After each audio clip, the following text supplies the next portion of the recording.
Captain आलोक बंसल कि साहब क्या पाकिस्तानी एयर स्पेस का इस्तेमाल किया गया, क्योंकि पहले किसी जमाने में इस तरीके से अमेरिका की तरफ से किया जाता था और अब पाकिस्तान के अंदर रेजिम चेंज हो गई है, क्योंकि इससे पहले जो इमरान खान की सरकार थी उसका अलग रवैया था, खासा नाराजगी भरा रवैया था अमेरिका को लेकर। लेकिन अब जिस तरीके की सरकार है वो अमेरिका के साथ अपनी नजदीकी बढ़ाना चाहती है। लेकिन उससे भी ज्यादा महत्वपूर्ण यह भी हो जाता है सर, जिस बात का जिक्र आप कर रहे थे कि साहब ये जवाहिरी यहीं पाकिस्तान में ही तो पहले छिपा हुआ था। वो तो जब अफगानिस्तान में रेजिम चेंज हुआ, नाटो फोर्सेस वापस गई, उसके बाद ही जवाहिरी जो है वो काबुल में जाकर छिपा। तो ऐसे में आपको क्या लग रहा है सर, एयर स्पेस कहां का, कौन सा, क्या पाकिस्तान का एयर स्पेस इस्तेमाल किया गया होगा इस हमले के लिए? देखिए, इसमें मुझे जरा भी शक नहीं है कि पाकिस्तान की एयर स्पेस के माध्यम से वो ड्रोन गया है। अब वो ड्रोन लॉन्च भी पाकिस्तान से हुआ है या अरेबियन सी से हुआ है, इसके ऊपर मुझे वो है, क्योंकि ईरान की एयर स्पेस का प्रयोग हो नहीं सकता। मध्य एशियाई देश इस वक्त कोई अमेरिकी बेस है नहीं वहां पर, और वो अलाउ भी नहीं करेंगे, क्योंकि ताजिकिस्तान में रूस की सेना तैनात है।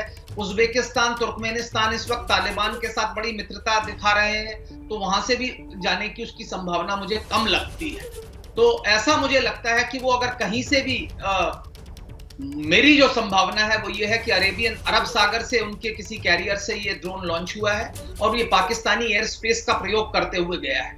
अब इसमें महत्वपूर्ण बात यह है कि इस वक्त पाकिस्तान की एयरफोर्स बलूचिस्तान में काफी तत्पर है, क्योंकि वहां पे बलूचिस्तान में फ्लड्स आए हुए हैं और एक भूकंप भी आया हुआ है। तो उसके बाद जो है वहां पे काफी जो वायुसेना है पाकिस्तान की नियुक्त है।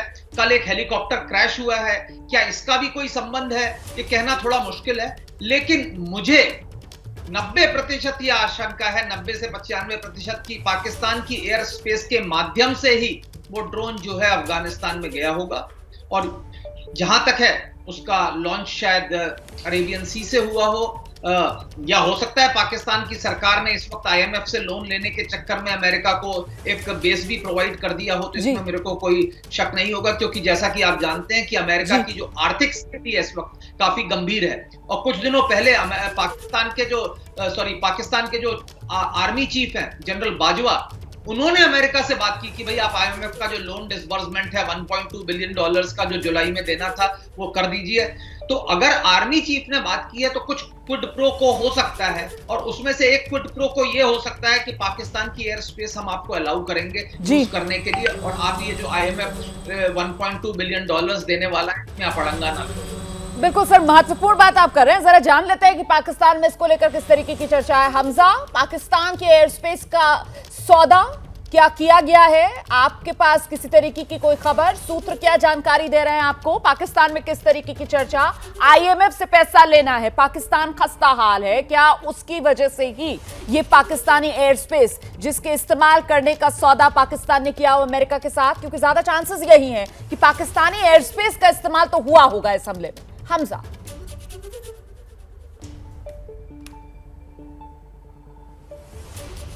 देखिए, मैं दो चीजें क्लियर कर देता हूं। एक ये कि पाकिस्तान के इन्वॉल्व होने के चांसेस इनफैक्ट बहुत कम हैं।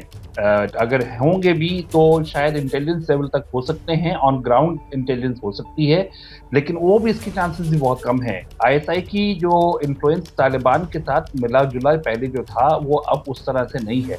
और दूसरी बात, एक और चीज़ मैं आपको बता दूं तो ये जो कहा गया कि पाकिस्तान में ऐमन अल-ज़वाहिरी थे, बिल्कुल से होंगे, क्वाटा में थे, और उसके बाद जब तालिबान की हुकूमत आई है तो वापस गए हैं, तो वहाँ पे वो छुपे हुए नहीं थे। तालिबान की हुकूमत अफगानिस्तान में अभी भी है, और वहाँ पे जितने भी तालिबान के लीडर हैं जो दुनिया के लिए आज भी टेररिस्ट हैं, वो वहाँ की या तो हुकूमत का हिस्सा हैं या हुकूमत के साथ हैं, क्योंकि उन्हीं की ही हुकूमत है। इस रियलिटी को अगर हम नहीं समझेंगे तो हम इस पर्सपेक्टिव को ही नहीं समझ पाएंगे कि हो क्या रहा है। और ग्राउंड इंटेलिजेंस को जहां तक देखिए तो अफगानिस्तान के अंदर पाकिस्तान की ग्राउंड इंटेलिजेंस उस तरीके से नहीं मौजूद है, क्योंकि अफगानिस्तान में सेंटिमेंट्स पाकिस्तान के प्रो नहीं है। हुकूमत में शायद हो, लेकिन लोगों में नहीं है, वो पाकिस्तान को इतना पसंद नहीं करते, और ये चीज बड़ी मैटर करती है। रिसेंटली आप देखिए कि पाकिस्तान ने अफगानिस्तान के अंदर अफगानिस्तान की मदद से तालिबान से बातचीत की थी। 4 हफ्ते की बातचीत करके एक डील क्रिएट की जिससे पाकिस्तान में अटैक्स कम हुए, खत्म हुए ऑलमोस्ट तालिबान की तरफ से। तो पाकिस्तान नहीं है इस पोजीशन के अंदर कि किसी भी लिहाज से अफगानिस्तान से अपना बैर रख सके।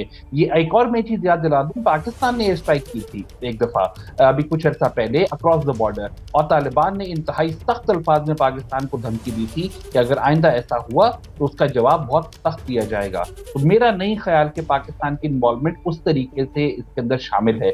जहां तक ये कहा जा रहा है कि वो वहां पे अयमन अल-ज़वाहिरी का होना और यूएस की वहां पे प्रेजेंस होना, बिल्कुल वहां पे यूएस की प्रेजेंस आज भी मौजूद है, और लोकल इंटेलिजेंस के बगैर ये मामला, ये प्रिसिशन स्ट्राइक नहीं हो सकती है। और अगर आगे चल के भी, जैसा मैंने पहले कहा, ऐसा होता है तो तालिबान के इस वक्त जितने भी लोग हुकूमत में बैठे हैं या उनके साथ शामिल हैं, कहीं ना कहीं वो दुनिया के लिए टेररिस्ट भी हैं।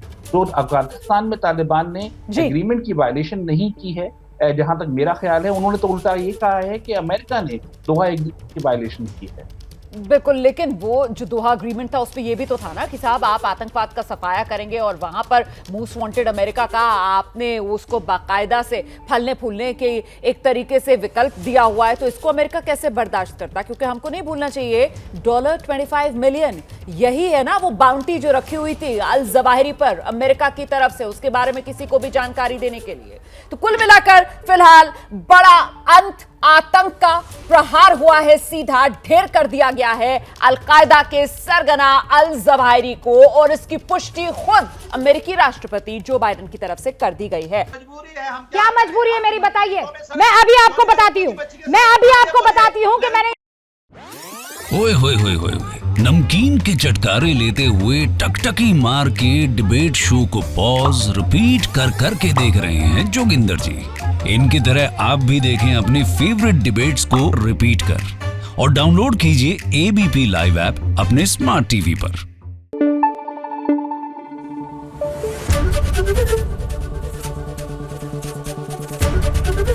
एबीपी न्यूज आपको रखे आगे।